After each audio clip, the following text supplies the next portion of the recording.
এখন দেখি সিরিয়ালগুলোতে সারাক্ষণ শুধু এ ওকে বিষ দিচ্ছে, ওকে বিষ দিচ্ছে, আর একটা পরিবারে তিনজন ঝগড়া করছে।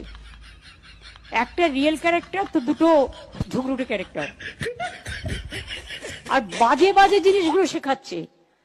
এতে কিন্তু সমাজে বাচ্চারা ভুল করছে, অনেকে আত্মহননের পথ বেছে নিচ্ছে। আমি কিন্তু আজ নয়, আমি সমস্ত টিভি সিরিয়ালের মালিকদের বলবো, এটা লীনাদিদের হাতে নেই, এটা যারা অর্গানাইজ করে, যারা মালিক তাদের হাতে আছে।